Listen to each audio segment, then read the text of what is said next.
Item 3, approval of minutes. A, November 18th, 2022, regular meeting.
Okay, Director, I'd like to recognize Commissioner Rios. He just logged on. We're on the review of the minutes at the moment.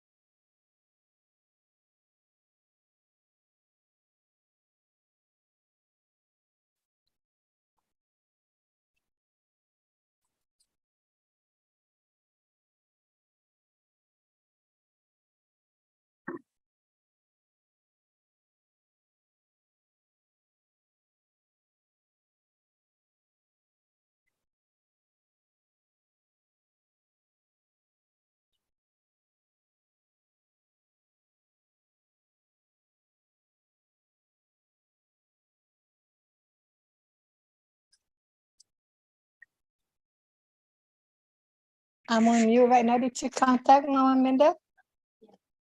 Okay. You sure you don't want anything? You want a drink? Water?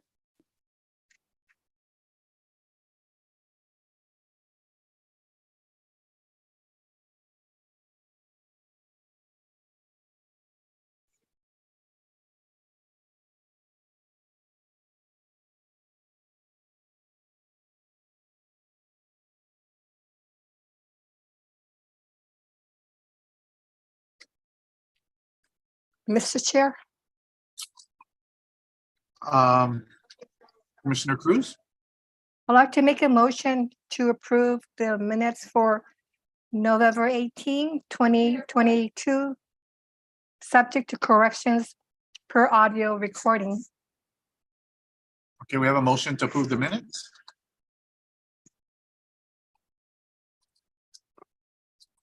Do we have a second?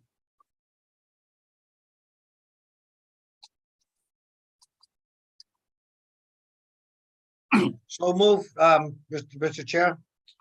Okay, it's seconded by Vice Chair Laguardia. All in favor? Aye. Aye. Aye. Aye. Any nays?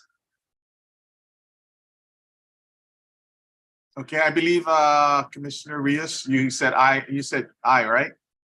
I did. Thank you. We're just on mute. Okay. So, Director, it's unanimous. Motion passes. Okay, thank you. It's approved. Okay, so we move down to item. I guess it's the Executive Director's report. Thank you, Mr. Chair. Okay, the audit contract draft for the independent audit services has been reviewed and approved by our legal counsel, attorney Nick Tuff, and also the OPA. So a copy has been forwarded to Ernst & Young LLP for their review and signature. Ernst & Young LLP is a U.S. certified public accountant firm, and they propose to provide the ancestral lands with an independent financial audit services for fiscal years ending September 2022, 2023, and 2024, with an option to renew for one additional fiscal year. I listed on my report the proposed all-inclusive maximum price for each of the fiscal years to be audited. And it follows pretty much this similar increases as was what we had with Deloitte & Touche. So for fiscal year 2022, that audit year will be the base year fee will be about will be no more than $26,000, and FY23 be $27,000, FY24 $28,000. And if we choose to exercise the option to renew for an additional year for FY25, it'll be about $29,000. So currently, last I heard, the contract was sent to Ernst & Young. We're waiting for it to be returned. Of course, you'll get the signatures of the OPA, the Attorney General, us here at Ancestral Lands, BBMR, and then lastly, the governor. So we're just waiting for it to go through the route for signatures at this point. That's all I have to report. Thank you for this opportunity. Please let me know if you need any further information on this. Thank you, Director. Any questions? I know. But Yeah. Mr. Chair, Commissioner Westling logged in. Oh, buenas.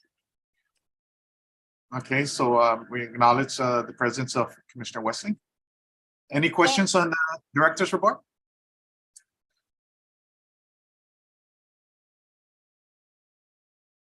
I noticed it goes up $1,000 a year. Huh? Yes, it was about, for the first few years with Deloitte and Touche, it was $500. And then when it came to the last year, it was going to go up by 1,000. So it pretty much follows the trend of the increase in cost for this service. So it's pretty much the same thing that what we had in the past.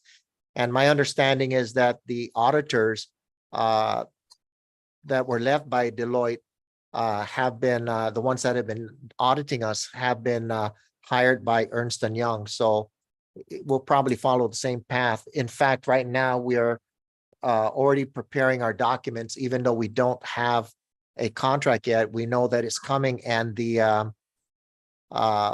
there is a very strict timeline on this. The auditors would like us to have at least the OPA wants us to have our first draft done by the end of February, and the final, I believe, by the end of March. So it doesn't give us much time. Kathy has been working hard on this, and we will get it done on time. You know, we have in the past. I don't see anything different. So we're working on it now, knowing it's coming. So we're on top of it. Eventually, we'll find out when the contract does arrive. But our paperwork will be ready to hand over to the auditors, and because they're the same people we've worked with in the past, I don't see a problem. Okay, thank you, Director. So no questions? Okay, let's move down to item 5, GIDA progress report. Buenas, Tony.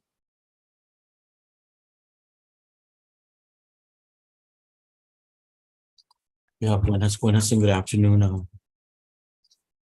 Chairman Eclavea, Vice Chair Laguardia, and all commissioners, as well as GALC Executive Director Birch, your staff, and the public. I'm Tony Ariola with the Guam Economic Development Authority, and I'm here to present to you the GIDA monthly progress report that is dated December 6, 2022. The following is a progress report on GIDA's efforts to manage land bank trust properties as required by Section 1 of the MOU between GIDA and the GALC Land Bank Trust.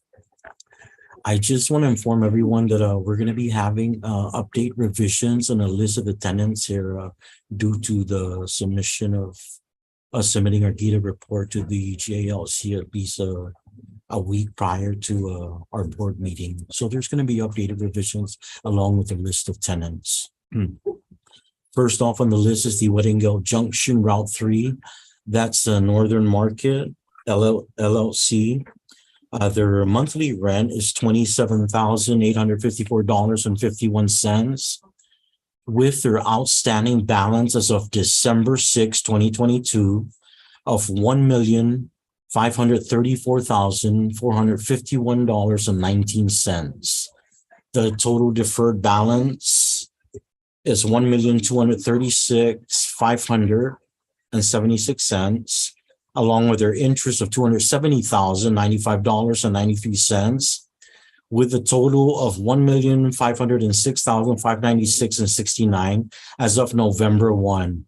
This is only the undeferred balance all the way up to October 31st. This outstanding balance that I mentioned earlier, the $1,534,451, is inclusive of the November monthly payment.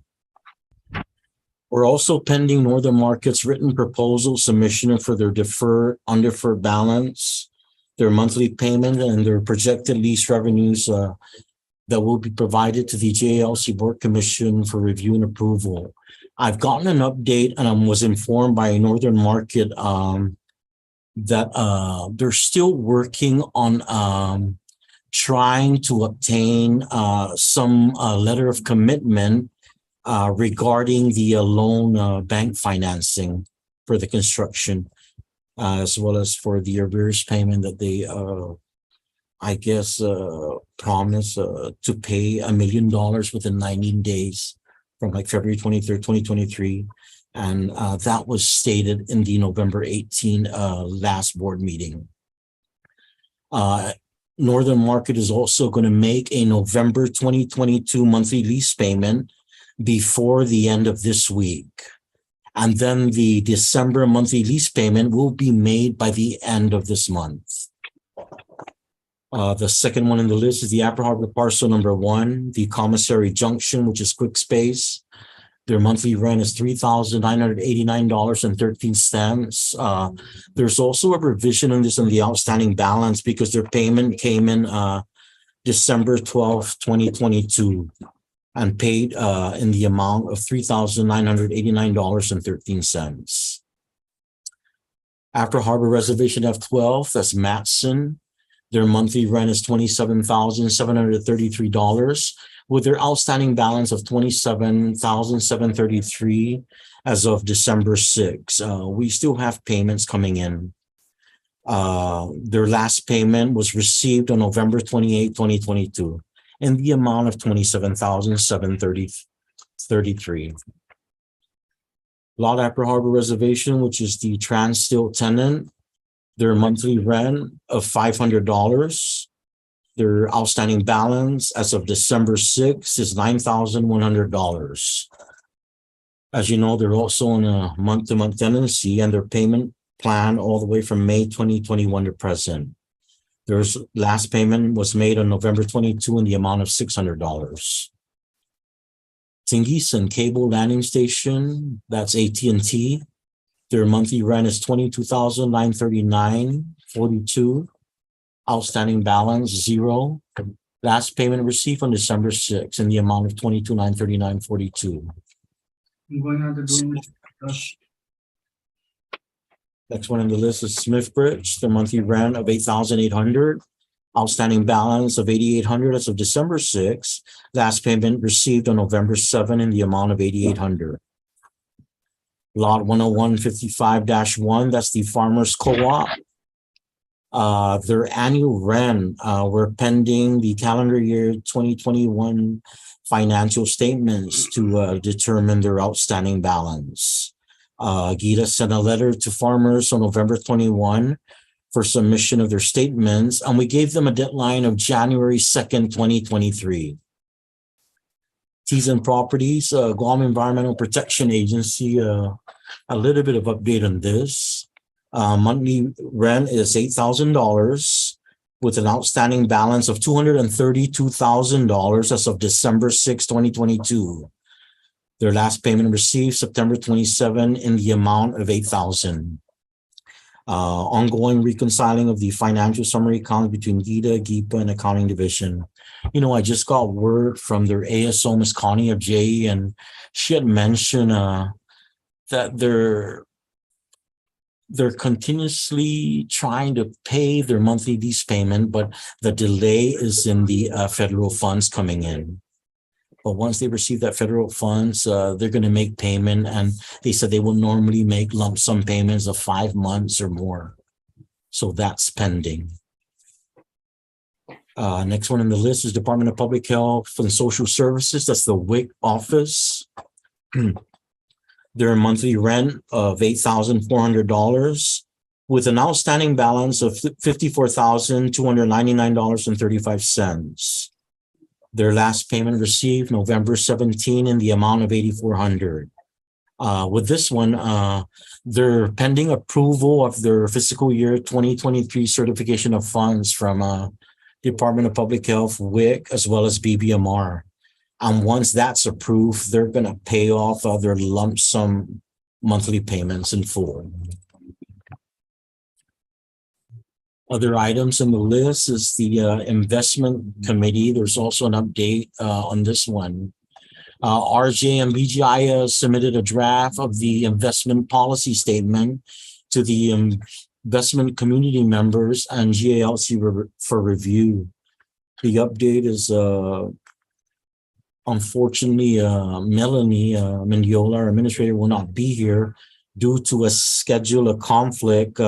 However, I was informed that they did, there was an IPS training that was conducted on Tuesday, December 13, with RJ and BGIS and all of the advisors and committee members, as well as the IPS review that happened today at 10 a.m. at the GITA office. So that's the latest update with the investment committee. F12 Polaris mitigation plan. We're still pending the mitigation plan, scope of work and budget from Smithbridge, Guam. And this concludes my GITA monthly progress report. Thank you. If you have any questions, please just let me know. Thank you. Jules Masi, Tony. Any questions?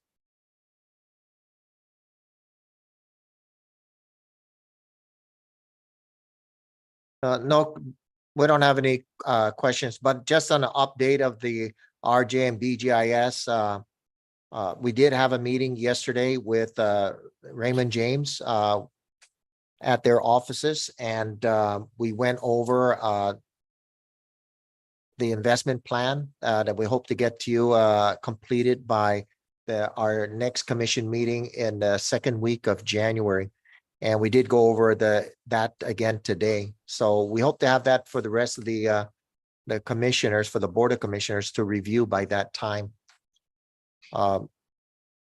We are moving forward to that, and once we're done, we'll be able to share that with you. We'll get it to you early if we can. So that's when we'll bring that up. So it should be in the agenda of our next meeting. That's all I have to say on that one. Very good, Director. Thank you. Commissioner Camacho, did you have your hands up?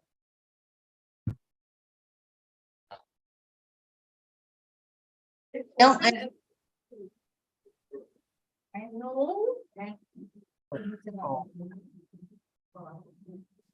didn't catch what she said. What did she say? good, thank you. No issues. Oh, okay. Thank you. Okay, so no further questions for Gita? Okay, very good. So just Masi, Tony, Gita, thank you very much. Thank you. And Merry Christmas, by the way. Merry Christmas to you all. Okay, let's move. Okay, now we move down to item number 6, old business A, Northern Market. I think Tony said in his report that Yeah. Gita will be providing us that information later. Is that correct, Tony? That's correct. Executive Director Virgin, Mr. Chairman. Like I said, I believe they're waiting for Commitment a letter of commitment. We're trying to obtain a letter of commitment from the bank institution that's going to be, I guess, providing the loan financing for their construction. And then once any letter of commitment or a letter of guarantee is available, they're going to go ahead and submit that with their written proposal. And that's going to include, I believe, maybe even a promissory note for payment of part of the arrears payment of, like, I believe they committed $1 million to be paid within 90 days. That's by February 2023. Yes, I know that after the commissioners questioned them at the last meeting, they said they would have it ready by today, but apparently there's been some delay there. So I don't, Mr. Chair, that's just a reminder of what happened at the last meeting. But we do understand that at times things do happen, but they're still working on it, according to Tony. But We'll just carry, Mr. Chair, do we just carry this up, bring it up again as old business on the agenda for the next meeting? Yes, that will Okay, be good. board members? No additional questions for them?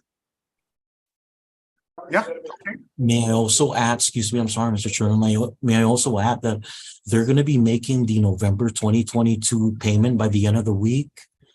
And then the December monthly lease payment will be made by the end of December, by the end of the month. Okay, very good. So we're good to go. No further questions.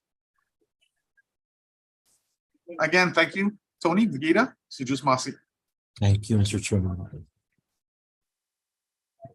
Okay, we move down to, we're still on item 6, old business, B, legal counsel updates, litigations. Good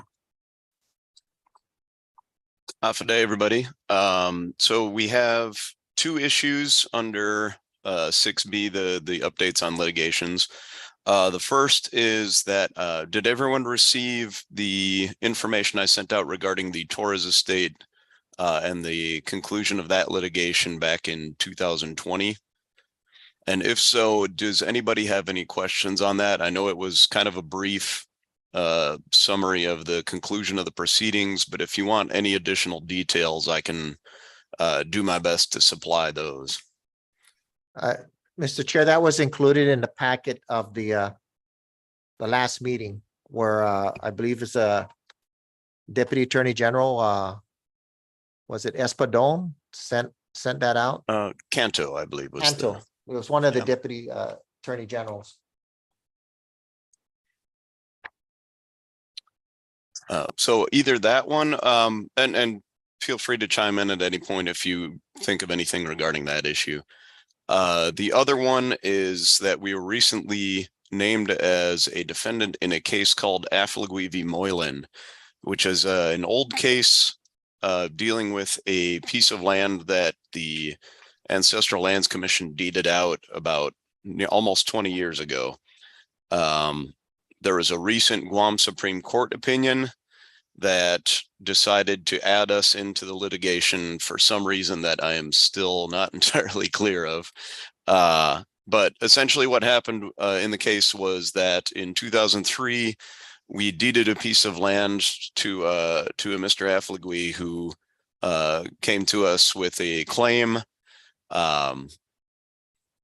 The Guam Supreme Court, there was a challenge to his claim later in a quiet title action from other potential heirs that thought that they had a right to the property as well. The issue on appeal was whether Mr. Affligui, who had received a quitclaim deed to his interest from his father to that property, the issue on appeal was whether a quitclaim deed was sufficient to transfer that interest. The Guam Supreme Court appeared to say no, that it required a grant deed or warranty deed or something other than a quitclaim deed to transfer what they called a future interest in an ancestral lands claim. So that's something we need to kind of keep on our radar next time we have any claims for land that come up. Is this something based off of a quitclaim deed that happened prior to the transfer of land from the federal government to the government of Guam and government of Guam to Ancestral Lands Commission? But in any event, the Guam Supreme Court wanted on the remand back down to the Guam Superior Court, they wanted us included as a party for the sole issue of determining whether or not notice was provided to the other potential heirs in this matter. So we were named as a defendant, although I've been discussing this with Deputy Attorney General Canto, who will be the litigator on this matter. There's some questions as to service and also what exactly is being sought, because the issue here is that we don't really have any the complaint doesn't have anything for Guam Ancestral Lands Commission to answer, which is unusual. And if there is a default or a judgment against the defendants in any way, it also doesn't affect us in the least. So like I said, it was kind of a bizarre court ruling in that I don't think we should have been named as a defendant, but and it usually in these types of actions, you know, the two parties fight it out, and then one of them shows up on the doorstep with a court order saying, you know, hey, issue this, or a subpoena to say show that. So it's kind of a bizarre litigation, but we're handling it right now. And we will be in one way or another answering the complaint on behalf of DLM, Government of Guam, and Guam Ancestral Lands Commission, all three of whom were named as defendants in the complaint. And I'll be happy to answer any questions about that or the previous, the Torres Estate litigation, if any commission members have any. I have a question on the Torres case. Sure.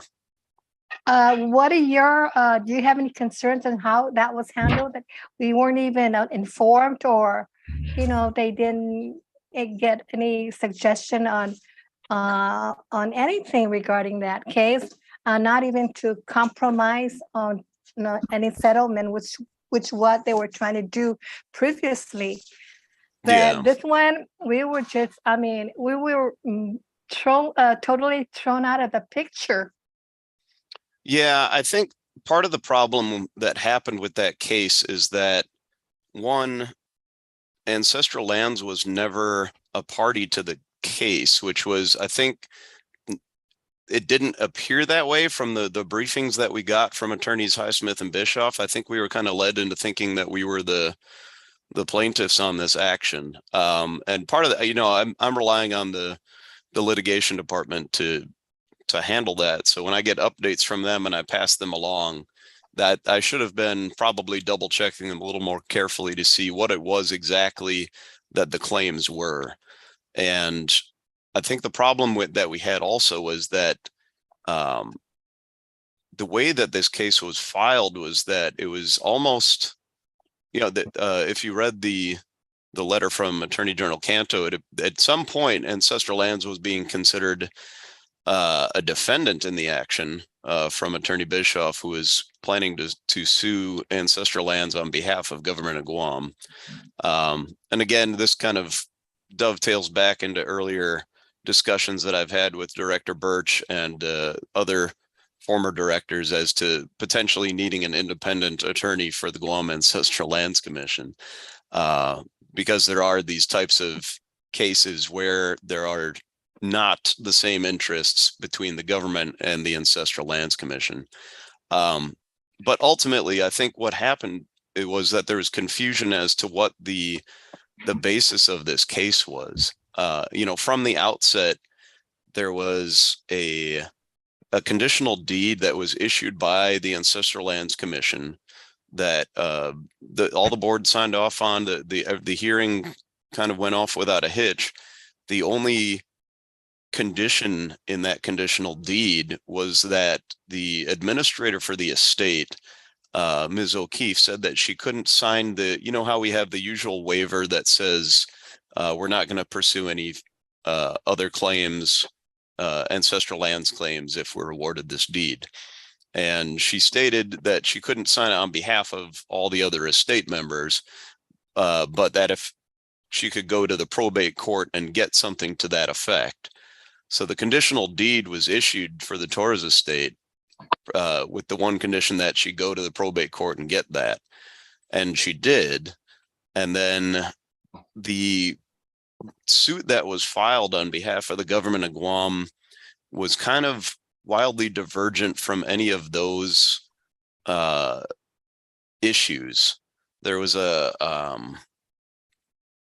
claim that there was a sort of fiduciary duty to the Ancestral Lands Commission by the other attorneys in the case that represented the estate, which I haven't researched it that well, but that it was kind of a confusing one to me as to how that claim came about. Normally, attorneys don't have fiduciary duties to the other side in a legal matter. And there were some other issues regarding the dates of the occupation and the eviction or ejection of the ancestor of the estate, Jose Torres. And those were kind of discussed in depositions, and neither Attorney Canto nor I kind of saw where that claim came from or what merit it had. But ultimately, yeah, there's a kind of a disconnect between the attorneys handling the case and this commission. And like I said, I've always kind of pushed that at some point, I believe, and especially when the Ancestral Lands Commission gets its legislation passed as to its rules and regulations, that there are going to be times when this Ancestral Lands Commission has interests that are not in line with the government of Guam and may need a counsel that is more independent than one supplied by the Attorney General's office.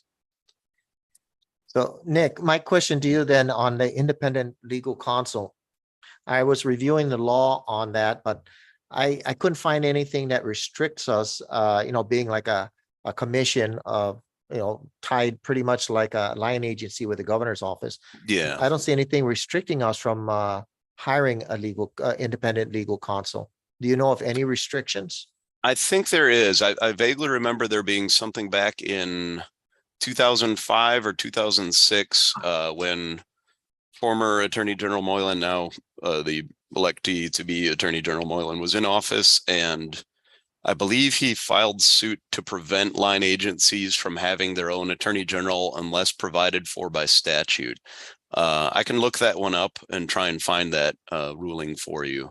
Yeah, because that was an issue about 16 years ago when a lot of line agencies were doing that. I think the port was doing it. I think a couple other autonomous agencies were doing it. And then some of the line agencies started to do it too. And there was a suit filed over it. Yeah, I remember reading that, but I couldn't find anything that, maybe what he wanted. Basically, what I found by researching that was that was the way he felt. And because he is the Attorney General who has to sign off on all these things, I feel he can actually block it. He's coming back as the AG. Yeah. And if he sits on it, pretty much if we put an RFP out and we have a contract, he can just sit Yeah. on it and cut Wouldn't it have to off. sign it. Yeah. You wouldn't have to sign it, and that'll block it. And that was my interpretation of his authority over that. I couldn't find that section. I did my best to try to find it, but if you can find I'll it, try to hunt. I'll that'd try be to hunt great. it down for you. Yeah. Okay, thanks. Yeah, because I did realize that there is a conflict where we assumed the AG's office should be representing us.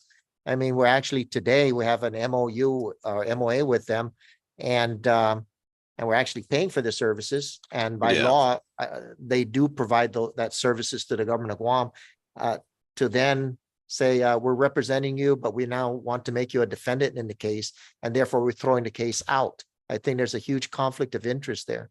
Yeah. Yeah, so it didn't seem right. It seems like whenever we have a problem like that, and I guess you are right that we won't win. We just can't win. If Yeah. that's the way we're going to be tied up, our hands are going to be tied. Okay. I don't know if the rest of if the commissioners have any issues, but yes, we were looking into it here, and I'm glad that you brought up the same thing, but that's where I got stuck. I couldn't go That any may be further. something also to bring up in future legislation too. Try and roll Yes. that all into one package. Yes, I'm going to bring that up with the governor's office with their legal counsel, Jeff Moots. Hopefully we can put it in the add that into that bill that was Yeah.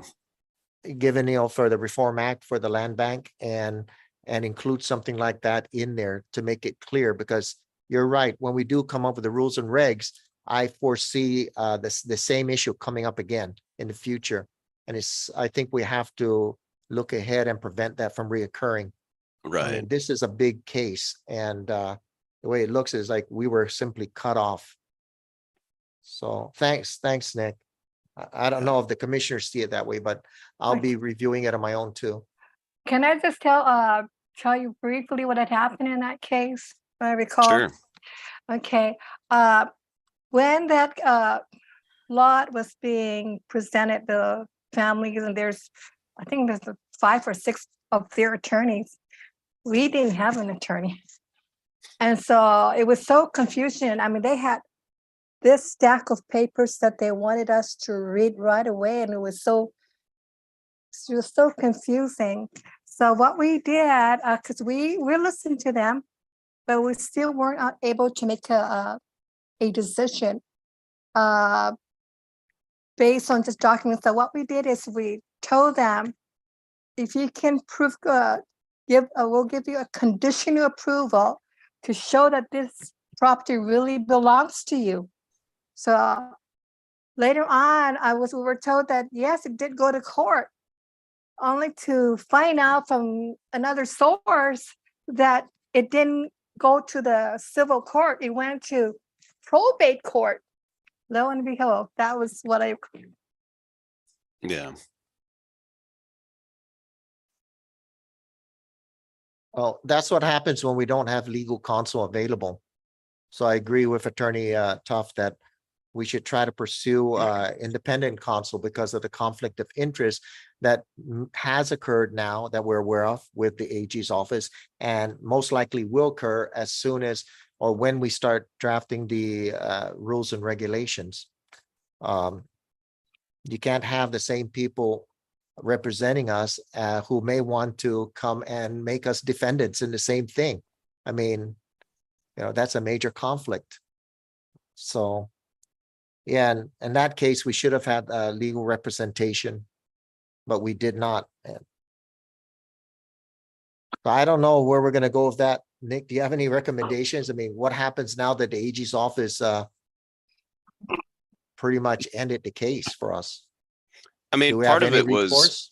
no, I think that so much of the recourse was already shut off. Even prior to the dismissal of the case, there was already admission from, I believe it was Attorney Highsmith, that there was already what's called a good faith purchaser buyer in I think it was the Unex Corporation bought a lot of those properties soon after those were transferred. So that limits the ability of the commission to get those lands back at all. The only thing we could seek were at best some sort of monetary damages. And even then, that requires us to be able to win the case. And like I said,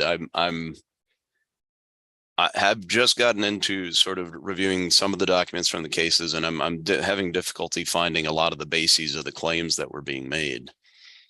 So and that's just a communication issue, I think, between the civil attorneys and our division, and from me to the commission as well.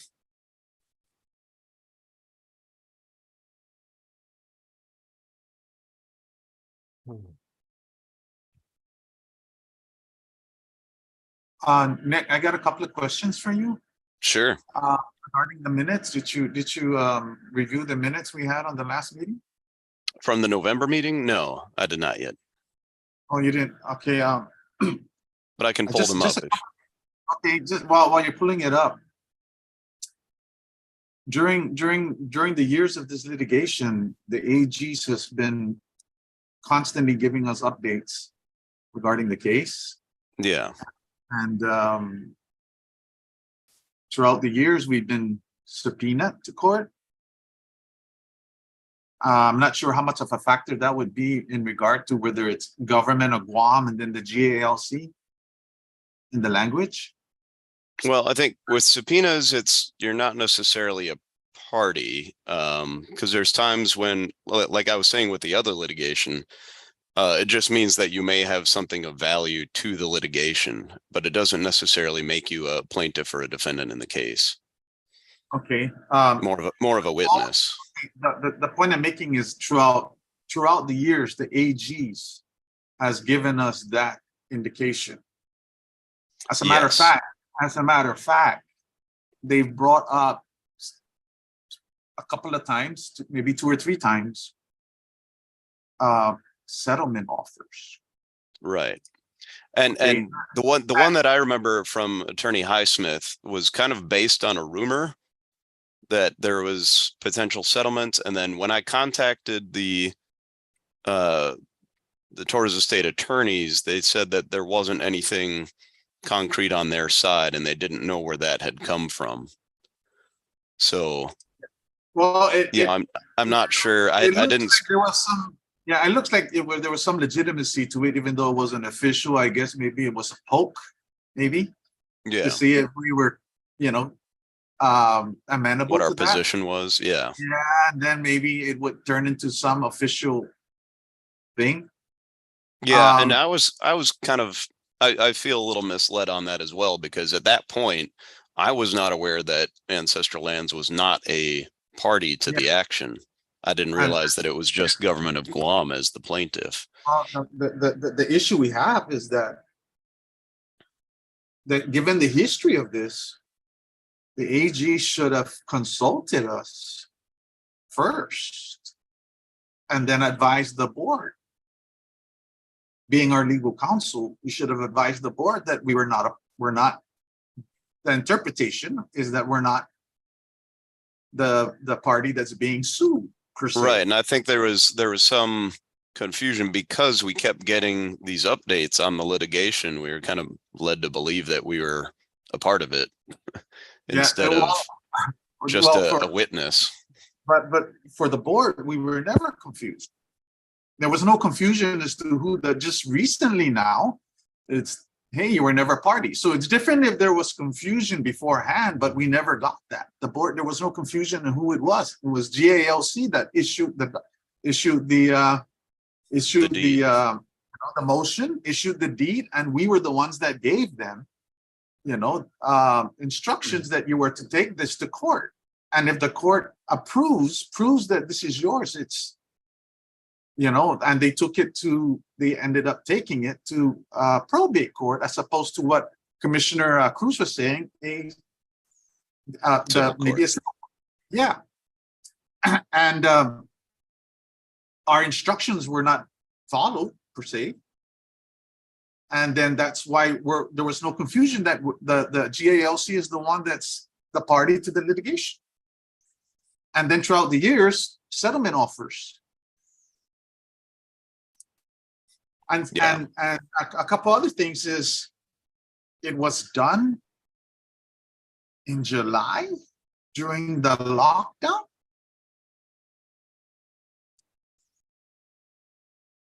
Maybe there's no real impropriety there, but we're in a lockdown, and they're having court procedures, or maybe I guess it's out of court. I don't know, but it's kind of, I think the AGs had it upon them to inform the board. Well, I think part of it was the litigation strategy from the beginning. It's kind of confusing as to why there was this decision to make the government of Guam only. Well, there was no confusion with the board. I understand that, but yeah, I mean, we were not. This is just a shock to everybody. That the least that AGs could have done, which is our legal counsel, and we're definitely paying, is to inform the board that this is, hey, we're moving with this. It's like an arbitrary decision that they said, okay, you're not. If there's a confusion, apparently there's no confusion now, right? There's no confusion that, or is it for sure we're not a party? Is it they just took it upon themselves to say, okay, you're not a party? I mean, whoever filed the matter did not include Ancestral Lands as a party. Yeah.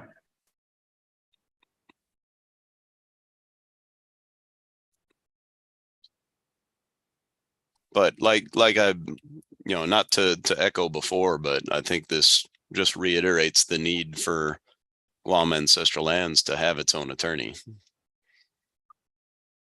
Right. Yeah, I'd like to echo what our Commissioner, Madam Secretary Cruz mentioned, that when the first elected Attorney General sued the government of Guam, and we had a private attorney, and unfortunately this case came before the board when we had to, well, actually our legal counsel at the time ended up bailing out.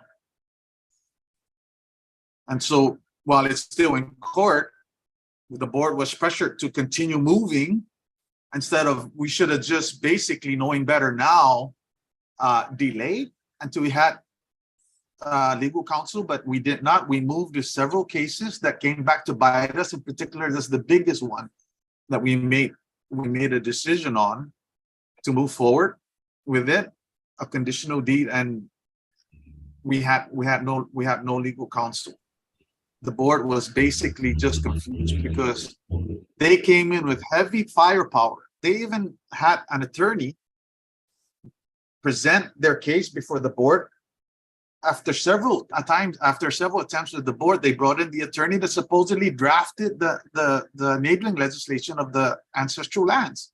And he said it's in the enabling legislation that we can do this, besides, regardless of the fact that they didn't have any of the criteria that we have that they're supposed to meet for us to give them the land, to deed the property to them.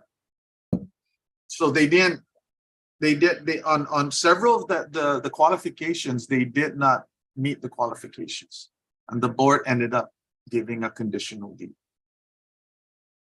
So anyway, that's basically the history of it. Any other questions, board members? Vice Chair Leguan. Yeah, Nick, welcome back. Thank you. Yeah, you know, we had our meeting on the 18th, and Bill Bishop was there, and he wanted to clarify to us that he wasn't suing the ancestral lands. Am I correct on that, Mr. Chair? I Yes. believe that was his point, because they That's were right. assuming that he was suing. And he stated out. So if you can just review our last hearing meeting, he stated something to that effect.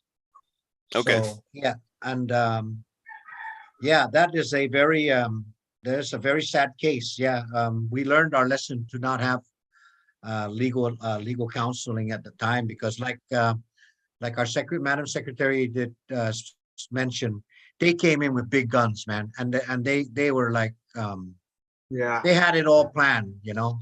It was like They we didn't know what to do. intimidated us. Yeah, pretty much, and that's how I recollect that particular case. But that's all I wanted to know. Just review what Bill Bishop had stated in our last meeting. He was there. Thank you. Okay. Okay, Commissioner Orlino, your hand was up. Not for Nick, but I just want to ask Joey, back then on the Storrs case, at one time, I believe they drafted their own deed, Joey? When I was there, they asked, and from my recollection, I believe that happened. And they did what they want to do, and they did what they need to do, because they intimidated us with all those stacks of documents, and their 4 attorneys. And well, we proceeded because our main goal back then was to return those land to the original landowners coming from the federal. And I want to let it out and ask you, do you remember if they drafted their own deed for this particular place? And another one, if we're going to put this as old business for the next meeting, we should invite Attorney Bishop in, and let him clarify, because he was here at the last meeting, and I believe what he was saying was real, and he could elaborate on it. So, Okay. what is it, Joy? Did you remember? Well, what is your recollection? 'Cause that's That- a lot. Yeah, I mean, Yes. Yeah, this occurred in 2006. So yeah, it's quite a few years to ask somebody to recollect exactly what was said at the time. No, I like to I don't know comment. what was said, but I remember very well that they decided to draft their own deed.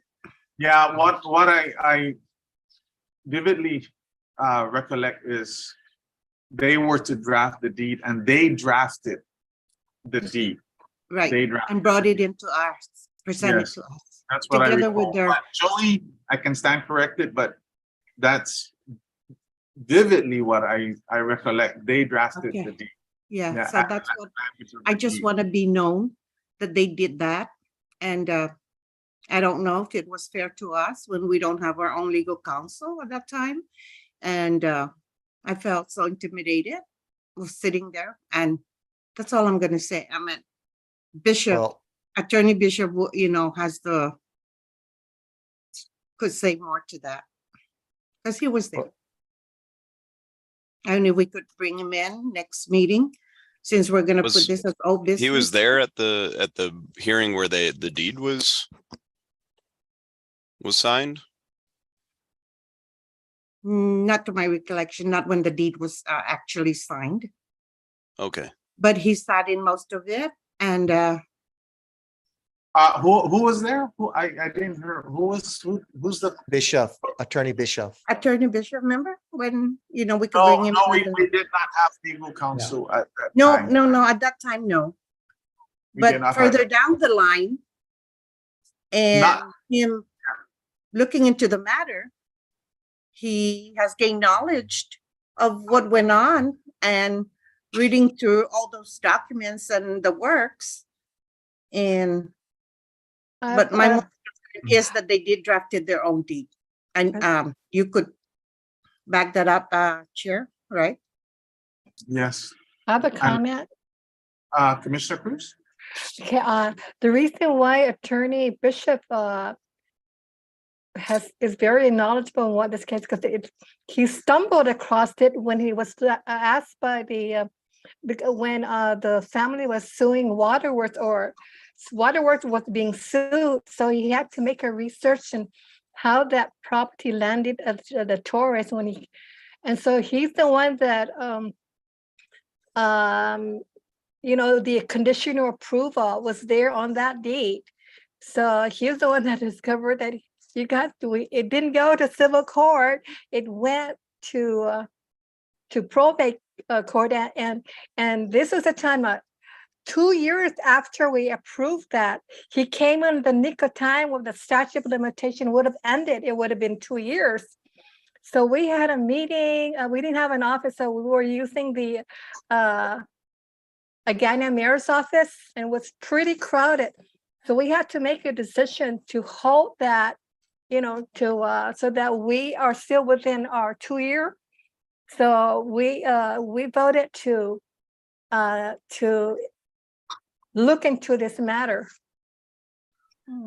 I can't recall when you used the mayor's office, because But more that than was- likely it was that was 2 off years island on later. medical. Yeah, that was Uh-huh. 2 years later. Yeah, I remember was that on because I had medical. to be acting chair because the 2 chairs was not Yeah. there. That was Right, yeah. and it was just really overwhelming. So that's when later on Attorney Bishop became our attorney. So we started getting representation. Well, I wasn't present at that time when you guys were using the mayor's office or any other office other than the one in Anigua. But that's my recollection. I know 06 is but there's some things that will stick in your brains, and that's the thing that really bothered me when they had to draft their own deed. Anyway, Commissioner, it was only one time that you had to use the mayor's office. Okay. Yes. I didn't attend those. I think I was on medical leave. Yeah, the bottom line is that they caught us off guard. Exactly. They claimed that there was a property, and then once they got the deed, they sold it for $22 million. Yeah, in And hard. then Bishop came in and then put a hold on that stay. Put a Then there was stake. $11 million. Now I'm not sure if that's the property that you see that big sign now on the side of the road. You see that? Did you guys see that, Mr. Director? It's for No. $11 million for sale. I Wow. have to look at that sign again when you're going on Record Drive. If you guys just pass by there, Okay. right where Morillo Junction is, if you're going south, Yeah. on the right side. So I'll look $11 out million for it. is going to be resold again. Well, what we do know from this whole thing, according to our legal counsel, is that we have little to no recourse on the action the AG's office took on this case. And that from what I'm gathering, I wasn't here in 2006 when this all occurred, but from what I'm gathering is we were misrepresented by the AG's office. We assumed that they were representing us, and yet in the back doors or in some back office somewhere, they were contemplating on making us defendants when they were supposed to be, we're supposed to have been plaintiffs, and this should have been representing us. Right. So that is a case for us to seek an independent legal counsel separate from Right. the AG's office. But we do know that with attorney, the new attorney general coming in, Douglas Moylan, it was during his term that his first year term that this occurred, and he is Mhm. returning now again. Yeah. Maybe we Ooh. should pose the question to him if he would agree to allowing us I would agree on And of- that. to have I a independent would- counsel I would suggest going more to the legislature than to him. to on him. that. Yes, but we need your help, Nick, at least to find out if there is law somewhere Right. Yeah. Yeah. restricting us from employing our own legal counsel, because Yeah. moving forward, we have a lot of new things coming up. And we're pushing hard on it, to get the land bank rules done. We have to get the bill through the legislature, and we're gonna have to have the governor resubmit in the new year with the Right. 37th Guam legislature and move hard on that. And once we get that through, then I have a feeling we'll be able to get the rules and regs developed. And according to our legal counsel, Nick Tuff, right now, the way things are, it may work against us if we keep our representative, our legal counsel with the AG's office at this point.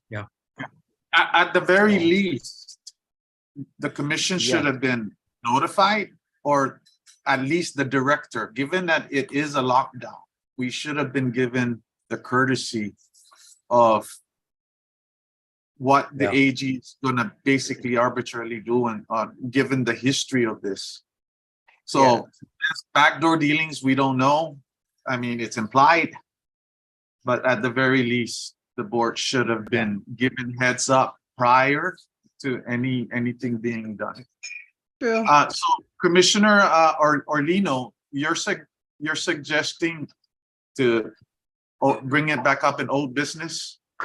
Yes, I believe, we're not really tight on this, so we could put it on old business next meeting and bring in, Attorney Tuff.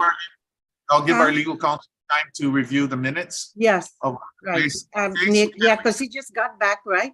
Right, Unless there's Nick? any- Well, so I just reviewed the minutes now, and it's kind of an overview of what was said. It doesn't Okay. really change anything that I have to say on it. Oh, okay. It's like I said, I think it was one of those things that was just structurally bad from the start. It You was had bad since the start. the issue at the beginning where you had an unrepresented Ancestral Lands Commission. You had the deed go out, and honestly, that's a difficult thing to try and recoup once a deed goes out. The lawsuit that was filed did not have Ancestral Lands as a plaintiff. The bases for recovery in that lawsuit were Ma'am. not the strongest legally. Looking at it, I still haven't seen where the remedy lies on that. You have the problem where the properties were immediately transferred out to a purchaser in good faith, so the ability for the commission to recover the properties was gone, and that was even admitted by Attorney Highsmith in the Supreme Court filings. So I, just start to finish, it was just kind of a mess. Yeah. And I think There is- the only thing we can do from it is learn and move on, unfortunately. And Well, I think the biggest lesson, I think, is that that there are times when the government's interests and the Ancestral Lands Commission's interests are not aligned, and the necessity for an independent counsel in that instance it's needed. is needed. I mean, you see the results Yeah. of what happens when it's not. Right. So Mr. Chair? Can I interest? Yeah, and the sad thing about it was, Mr. Chair, remember, Chair, that not only that piece of property was, and the other government properties throughout within that area, right? In Within, Harbourland yes. area, were included in that deed that That's was the problem. stolen. That's the sad thing about it. And it was sold, and that's the money that we're trying to recoup. That's the money. Given the enormity of the situation, I would like to put it on the old business, and then just let that be. And then as our legal counsel said, if that's the end of it, it's the end of it. But Yeah. because I have a feeling we're gonna get maybe one or two more inquiries into it. So let's just keep it on the old business, and then that's Yeah. it after So that. that we could be satisfied, right? So Yeah. that we would know. Until we get Okay. an independent attorney. Yeah. You're right too. Yep. Okay, so any other further questions? Yes, I still have a question for Okay, Nick. Commissioner Lino? Nick, you mentioned there's another one with Affligui and Moylan. Yes, And the deed that was issued in 2003, and yes. that the other heirs were not informed. So What I we was do- reading the minutes from the Uh-huh. last meeting, and it looks like Joey did the research on that and said that we followed procedure and posted ads on it.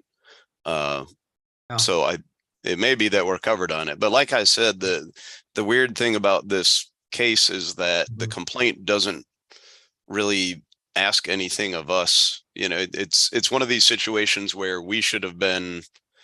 Yeah, it's the opposite of the Torres case. In the Torres case, we should have been, a plaintiff, and in this case, we're made into a plaintiff or defendant, but we should just be a third Played by party ear. that just. Well, I mean, all we're being asked is to show a record, and then the Yeah. court will tell us what to do. So it's not Oh. like we're a traditional defendant or plaintiff in a civil case. So like I said, it's kind of weird why we were brought in. Mhm. It's not something I've seen in the last 20 years of my career as far as Yeah. something that I would think is a prudent course of action for the court. But we follow the orders we get. Yeah. So we're just gonna supply what we have. Yeah. Like I Okay. said, this is one where we were just acting pursuant to the information given in front of us, followed our own statute, followed our own Right. procedures. And, if the court wants us to go another way, they're going to issue an order that says that. So, we're just bystanders in this one, honestly. Well, we need to know what is and isn't, and deeds Yeah. given out with notification of title hearing, and This also one- the deed- Yeah, this one we're named, so I'm going to make sure that we're constantly updated on it. Right. Yes, because I think we've learned a little bit that we Yeah. only want to issue the deed to the what you call that, ostensible landowner, the time of taking, and The original we cannot estate, otherwise yeah. give it to you. Just you want me to transfer it to you just because? No, we have to follow the order. Yeah, of- and Plus- that's Yeah. go ahead. Okay. Anyways, Plus, Commissioner, we do not hand out deeds without legal counsel. That's the big issue right there. no, Yeah. no. What I'm talking about. Yeah, is I know, this I know, Affligui only to the case. estates of the ostensible owner, but Right, at without the time of legal taking, counsel. yes. Yeah, from now True. on, Yes. yes. That's right. We cannot deviate from that. Okay, that's all. I just want to, I'd like to just, now I'm relieved. I'd like to add one more information bit for FYI clarification. What happened was the family was suing the government of Guam for, from what I recollect, telephone poles over by That was the Micronesian- Gutierrez case. Yeah. Yeah, and then from there, the AGs went in to defend it and did the history on the properties, because I think those were parts of the properties that was included along with those other, no, it wasn't? No, Okay, not Affligui. No. but- That's a different case. Okay, Sorry. but from what I understand, that is what led to the research on Bischoff on those properties that were in litigation with, and then it came before the board. I guess that was the impetus for us, because we didn't decide to go and sue them. The AGs is the one that came to the board to pursue this. The board did not pursue this. No, It was Right. the they didn't AG back us up at all. came to the board to pursue this. The board didn't pursue this. Okay, and the board said, okay, they didn't follow our instructions, then here we are. And now the AGs settled. Yeah, it's an unusual Chairman? situation where, Yeah. you know, they came in Okay, and that's, said. that's FYI. FYI. Okay. Mr. Chairman, Okay, I so think one more- Mr. Commissioner Rios has his hand up. Oh, I'm sorry. I'm sorry. I didn't see it. Commissioner Rios, I'm sorry. You were in. No, Okay. I mean, I think now that we got all the, that's, I feel bad for you guys that that happened. I mean, it wasn't during our time and me, at least for Angie and myself, but man, just listening to that, I just want you to know, Attorney Toffee, you are not allowed to take leave at all. Wow. As long as we are having these meetings, my friend, you are not allowed to take leave, okay? And that's, yeah, all in favor of that, say aye. Aye. Because, oh my goodness. I don't know how, I don't know how you guys live through that. I get stressed out just over these regular meetings. Oh my goodness.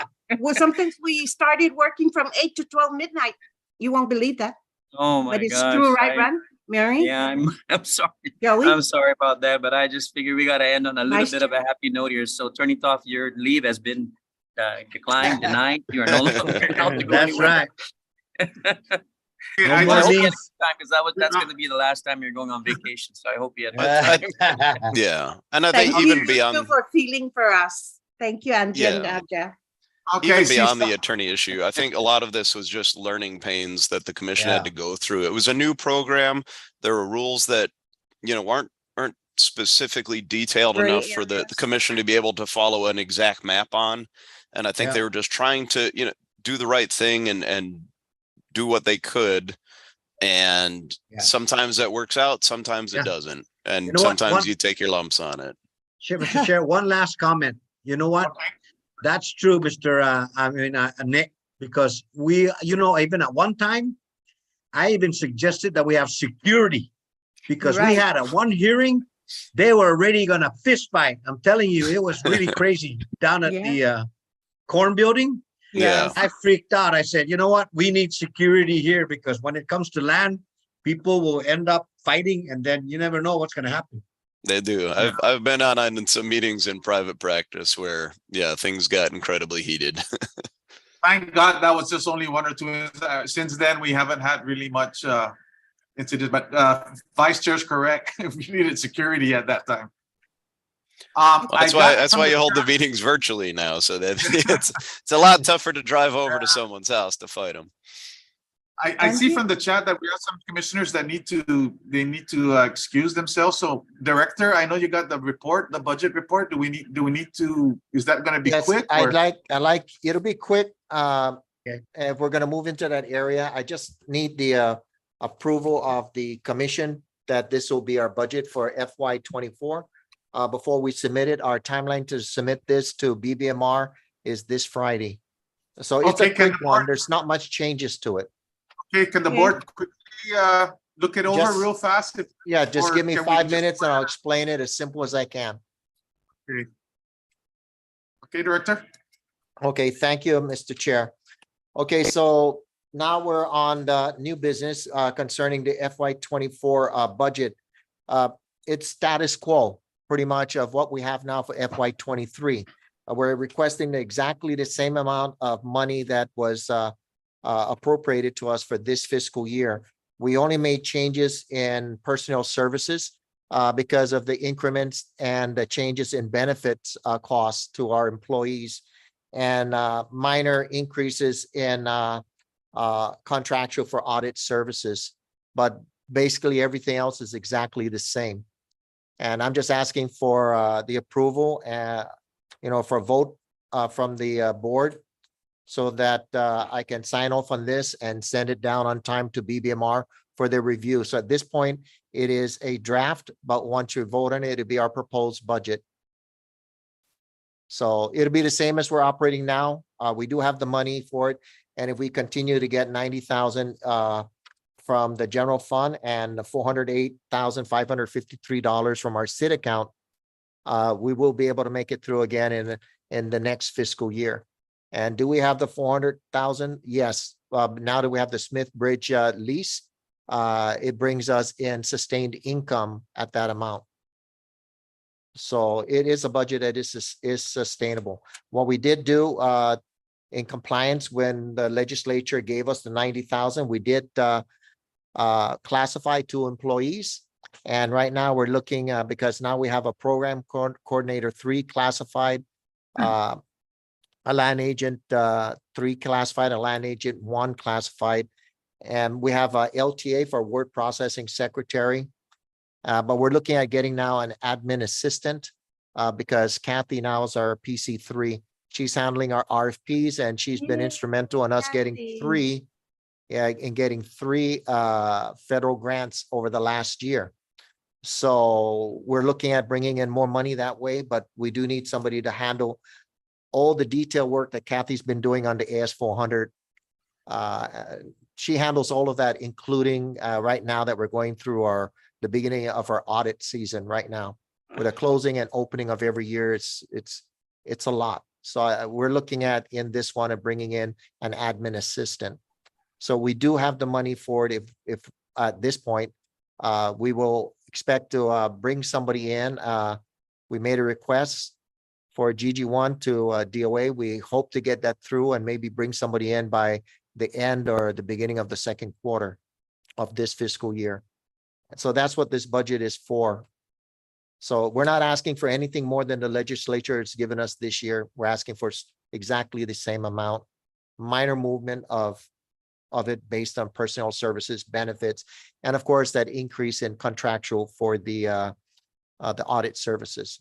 And all I'm asking is the approval of the board so that I can send this on. So I would need a motion on that, second, and a vote. Thank you. Any questions? Kathy and I can answer anything. Commissioner Wessing? Thank you. Director Birch, what is it premature to try to include in the budget the talk today about an independent attorney? We have 49,000 in there for legal services already in the budget that we do pay out to the Attorney General's office. We could turn around and use that if Right. granted that. And I Okay. could bring it up at the budget hearing should that arrive. Okay. So we already thank have you. that written in. Thank you very much. Okay, Commissioner Lino? Okay, so motion needs to be made for this, right? For the FY Yes. 23? Okay. Yes, So for FY 24. FY 24, okay. Okay, so I'll make my motion to approve the proposed budget. Right now it's on draft, but if we vote on it, it will be a proposed budget for FY Yes. 24, right? Okay, so that's my motion to approve the draft and vote on it. And if we unanimously vote on it, it will be a proposed budget for FY 24. Okay, a motion on the floor to approve the budget for FY 24. Do I hear a second?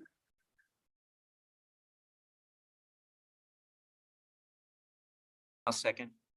Okay, seconded by Commissioner Rios. Discussion? Discussion. I have a question. Okay, Okay. Vice Chair? Yes, based on that, Commissioner Luisa, with the independent attorney that we're trying to include, is 49, is that 49,000 that you said, Mr. Director?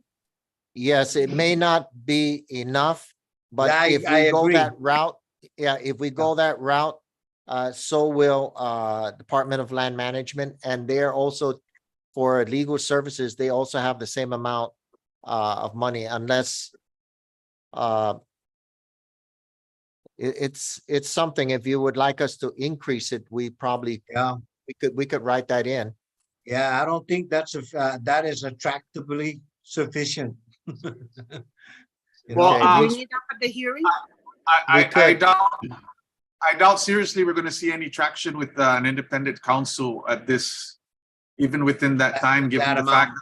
Yeah, and given the fact that we have a new AG that's coming in that sued in the first place.